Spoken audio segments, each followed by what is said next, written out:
Je suis malade. Salut mes petits lecteurs, j'espère que vous allez bien en ce dimanche. Aujourd'hui, je vous retrouve pas pour une revue littéraire, je vous retrouve sur mon bureau puisqu'aujourd'hui, je vais vous parler de ces adaptations cinématographiques tirées de livres qui ne m'ont pas déçue et que, au contraire, j'ai bien aimé. C'est parti. Alors, il y en a pas mal, j'en ai sélectionné quelques-unes. Je me suis rendu compte en faisant mes recherches qu'il y avait énormément de films en fait en réalité qui étaient tirés de livres, même certains dont en réalité on n'est pas au courant d'ailleurs, tout simplement. Et moi, je sais que les livres, enfin les films que j'ai vus étaient tirés des livres, puisque j'ai également lu les livres et je les ai essentiellement vus ces films pour essayer de faire la comparaison et de voir si j'allais être déçue ou pas. Certains que je vais mentionner, je suis certaine que vous les connaissez. Donc si c'est le cas, n'hésitez pas à me le dire dans les commentaires. Ce serait sympa de voir si vous les avez aimés ou pas. Et on va commencer tout de suite avec le premier livre et donc le premier film.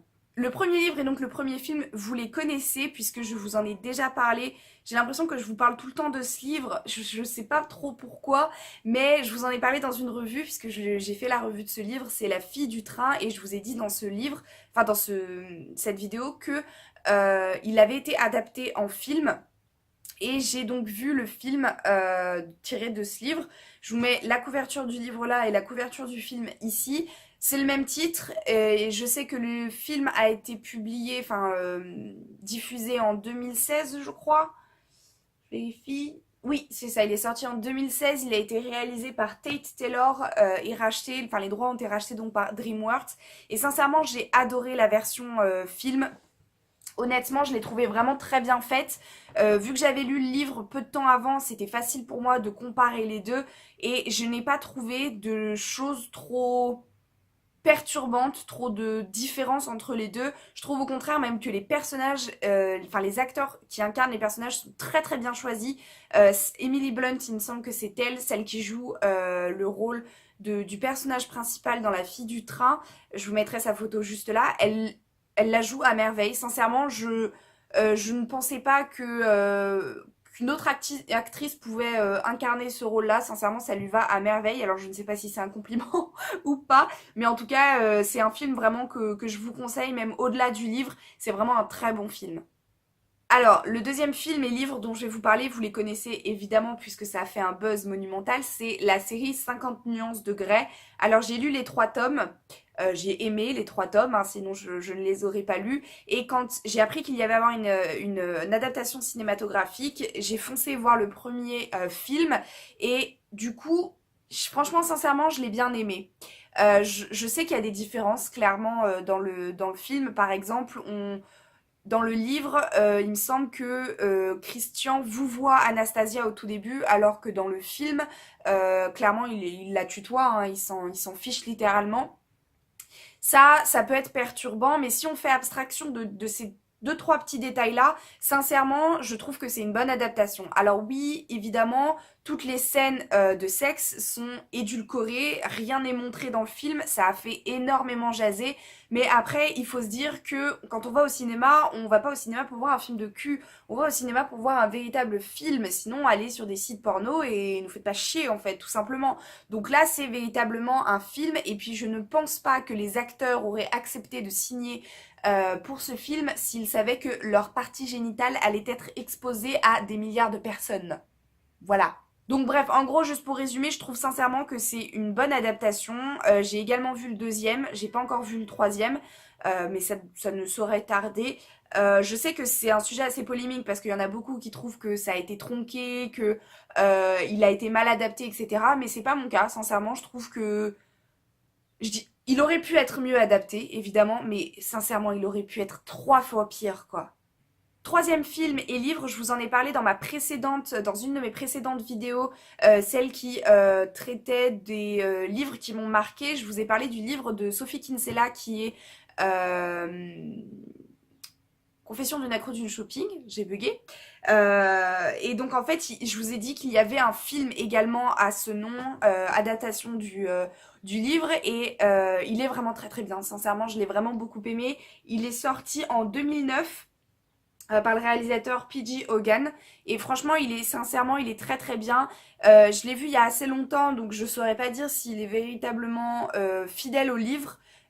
Mais en tout cas, des souvenirs que j'ai, rien ne m'a véritablement choqué par rapport au livre. Je me suis pas dit en regardant le film, il manque telle ou telle chose. Ça m'a pas sauté aux yeux plus que ça. Et puis sinon c'est un bon moment quand même. Même si vous n'avez pas lu le livre, je vous conseille quand même d'aller voir ce film-là parce que il est vraiment super top. Ensuite, on a Nos étoiles contraires de John Green que j'ai lu donc en livre et j'ai vu également l'adaptation cinématographique qui est sortie en 2014 par le réalisateur Josh Boone et on y retrouve notamment deux acteurs assez connus qui ont joué dans Divergente, mais comme je ne suis pas foutue de me rappeler les noms, ça va être compliqué. Il me semble que l'actrice s'appelle Shailene Wood, quelque chose comme ça, je ne sais plus. En tout cas, je l'ai trouvé très très bien adapté en film, sincèrement, je l'ai trouvé vraiment super. Le livre, j'ai pleuré en le lisant et j'ai pleuré en regardant le film. C'était même 3 fois pire avec l'ambiance, la musique, etc. Et pareil, il n'y a rien qui m'a choqué, rien, j'ai pas trouvé de choses manquantes au point que ça me fasse tiquer. Il y a rien qui, voilà, il y a rien qui sautait véritablement aux yeux.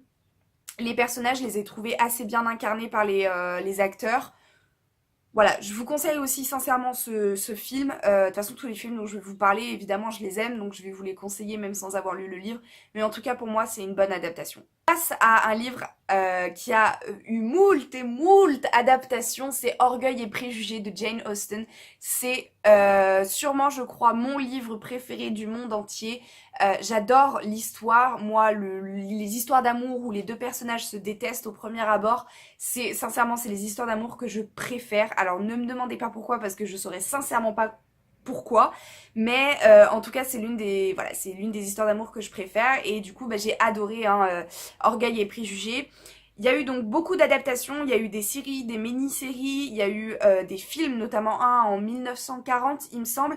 Le seul que j'ai vu, non j'en ai vu deux, alors il date de quand l'autre? Je ne sais plus.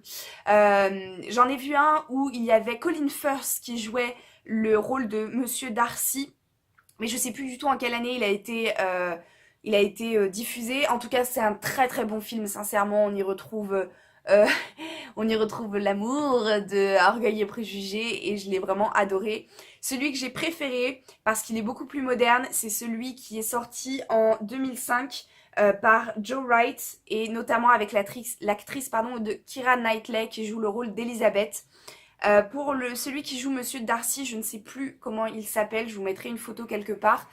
C'est mon adaptation préférée parce qu'il est plus moderne, que les couleurs sont magnifiques, les décors sont, enfin les décors, le paysage sont sublimissimes et je trouve une fois encore que Keira Knightley joue son rôle à la perfection. Sincèrement, je trouve que le rôle d'Elizabeth est mieux joué dans ce film. Il colle plus à la peau de l'acteur que dans celui où il y a Colin Firth. En revanche, je préfère Colin Firth en Monsieur Darcy que celui de l'adaptation de 2005. Si on avait pu faire un mix des deux, ça aurait été pour moi l'adaptation parfaite, mais malheureusement ce n'est pas le cas. Il y a une autre adaptation qui n'est pas véritablement celle de Orgueil et préjugés, mais qui est celle d'une sorte de parodie d'Orgueil et préjugés, puisque en 2015 ou 2016, je crois, je ne sais plus, il y a un livre qui est sorti qui parodie un minimum, un petit peu en fait, Orgueil et préjugés, qui s'appelle Orgueil et préjugés et zombies. Voilà, de l'auteur, je ne sais plus, mais en gros, il y a des histoires de zombies dans ce livre. Je n'ai pas lu le livre. En revanche, j'ai vu le film parce que j'étais intriguée de voir comment on pouvait ajouter des zombies à une histoire qui se passe des années auparavant, dans un univers médiéval, au Moyen-Âge, etc. Et de voir un peu comment, comment l'histoire d'amour elle allait se goupiller, etc. Je l'ai bien aimé parce que c'est un bon moment à passer. Sincèrement, il est sympa, c'est drôle, puis il y a des petites scènes de combat, etc. Donc c'est sympathique. En revanche, il y a tellement de choses qui ne vont pas dans ce film. Je l'ai mis dans les films qui ne m'ont pas déçu parce que Euh, quand j'ai commencé à regarder ce film, je suis partie du principe que c'était pas Orgueil et Préjugés. Et je pense que du coup, pareil, si vous souhaitez regarder Orgueil, Préjugés et Zombies, partez du principe que ce n'est pas une adaptation cinématographique du livre de Jane Austen. Je vous en prie, partez de ce postulat-là, parce que sinon il y a des tonnes de choses qui vont vous perturber et vous allez mettre le film en pause et vous allez jamais le reprendre parce que ça va être trop horrible et ça va vous piquer les yeux. Il y a plein de petits trucs, je vais pas vous spoiler parce que notamment il y a des trucs assez gros, mais regardez-le quand même, histoire au moins de vous faire un avis. Et après sinon voilà, une fois encore, ça reste un bon moment à passer et juste partez du principe que ce n'est pas Orgueil et Préjugés. Limite, dans votre tête, appelez-le autrement. On reste un peu dans les livres classiques adaptés. Je vais vous parler des Liaisons dangereuses de Laclos. C'est un livre que j'ai découvert à l'école, au lycée. Je l'ai étudié et je l'ai beaucoup aimé. J'ai trouvé ça assez amusant. J'aime beaucoup toute la période de la royauté, Versailles, tout ça. D'ailleurs, j'ai regardé la série Versailles et je l'ai beaucoup aimé. Et j'ai été assez amusée par ce livre, de voir en fait toutes les manigances qu'il y avait derrière et ces gens qui se pavanent en se disant parfait, en étant riches et qui en réalité sont juste pourris jusqu'à la moelle. Et du coup, forcément, dans le cadre de nos études sur Laclos, on a regardé le film, un des films adaptés de ce livre-là, parce que pareil, il y a des tonnes d'adaptations. Moi, j'ai regardé celui de 1988 qui a été fait par Stephen Frears. Ouais, je crois que c'est ça. Et en fait, il est assez connu celui-ci parce que on retrouve notamment Glenn Close qui joue le rôle de Madame de Montreuil. Et je l'ai trouvé vraiment super sympa. Je l'ai trouvé drôle. Enfin Glenn Close, elle incarne tellement bien Madame de Merteuil. Enfin il est juste vraiment super ce film. Et même si vous n'avez pas le courage de lire Laclos parce que c'est dur à lire, je vais pas vous mentir, regardez le film au moins parce que vous allez voir qu'il est vraiment très très drôle. On a Si je reste de Gail Forman, c'est un livre que j'ai lu il y a un petit moment et je l'ai adoré quand je l'ai lu sincèrement. Putain mais il y a des connards qui passent là avec leur gyrophare, pardon. Donc Si je reste de Gail Forman, je l'ai lu et je l'ai adoré ce livre. Vraiment, j'ai pleuré quand il fallait pleurer, j'ai ri quand il fallait rire. J'ai adoré, je l'ai dévoré littéralement et j'ai bien aimé aussi, je l'ai trouvé assez original. Et du coup, quand j'ai vu qu'il y allait avoir une adaptation cinématographique, j'ai foncé pour la voir. D'autant plus qu'il y a l'actrice Chloé G. Moretz, Chloé Grace Moretz qui joue dedans et qui joue le rôle de Mia qui est le personnage principal et j'adore cette actrice, j'ai adoré ses films notamment Kick-Ass, le 1, le 2, la 5e vague, etc. Je la trouve vraiment très jolie déjà et je trouve que c'est vraiment une superbe actrice et du coup j'ai adoré ce film, vraiment. Je l'ai trouvé fidèle véritablement au livre sur tout un tas de détails, il est véritablement fidèle et pareil une fois encore je trouve que Chloé Grace Moretz, elle incarne très très très bien le rôle de Mia, comme si en fait le rôle avait été fait pour elle, parce qu'en même temps après c'est vrai qu'elle est très jeune, elle paraît très jeune et du coup elle peut très facilement jouer une adolescente, mais en tout cas c'est une très très bonne adaptation, donc si jamais vous avez lu le livre et que vous n'osez pas la regarder, foncez sincèrement. Et si jamais, une fois encore, vous ne voulez pas lire le livre, mais que vous êtes intrigué par cette histoire, regardez le film également parce que c'est une très très belle histoire et waouh quoi. On repart un peu dans les livres assez vieux et notamment que j'ai étudié à l'école. Je vais vous parler de Ne tirez pas sur l'oiseau moqueur de Harper Lee que j'ai étudié, il me semble, quand j'étais en seconde. Donc ça remonte à 8 ans, je crois. Oh là là.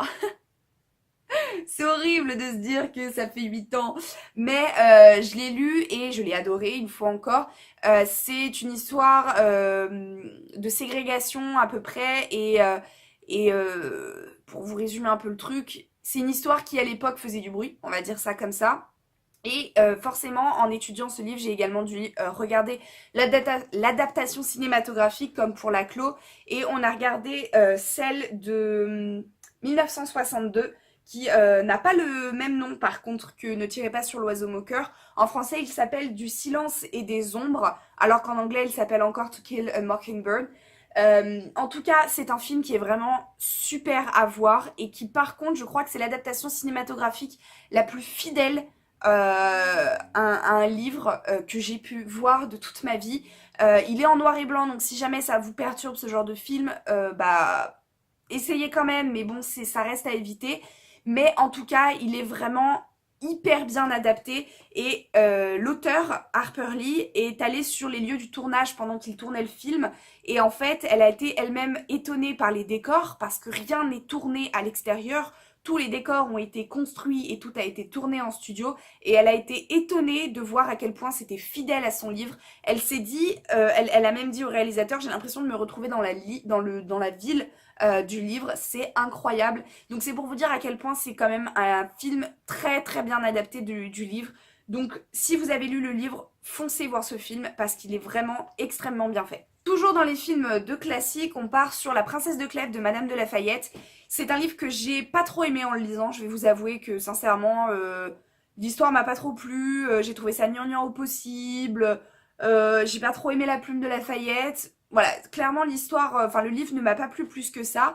Et une fois encore, on a dû regarder l'adaptation cinématographique et ma professeure de français avait choisi à l'époque La Belle Personne qui a été diffusée en 2008, qui est sortie en 2008. C'est un film français, je tiens à le noter, parce que jusqu'à présent, il me semble que tous les films que j'ai cités étaient des films anglais. Donc là, c'est important de le préciser.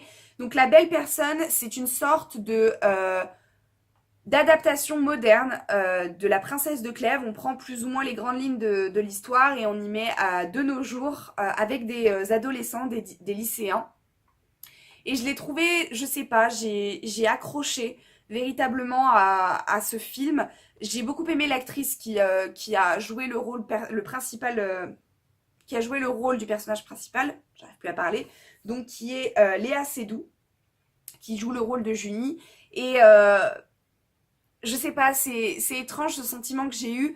Il y a beaucoup de choses hein, qui sont totalement différentes du livre, pardon, puisque bah, ça se passe pas à la même époque, il y a des choses qui changent, les personnages vont pas réagir de la même manière, etc. Mais en revanche, je trouve que c'est une adaptation qui est vraiment très très belle et qui est ne pas taper même mieux que le livre. Voilà. On part sur le dernier livre adapté en film ou en série, et ici il s'agit d'une série. Il s'agit donc du livre Le Cercle Secret de L.J. Smith. Je ne sais pas si vous avez entendu parler de ce livre. Pour ma part, je n'en avais pas du tout entendu parler puisque je l'ai vu à ma bibliothèque et je l'ai emprunté parce que l'histoire me plaisait. Mais L.J. Smith est celle qui a écrit Le Journal d'un vampire, qui est donc adapté en Vampire Diaries. Je n'ai pas lu Le Journal d'un vampire. En revanche, j'ai donc lu Le Cercle Secret.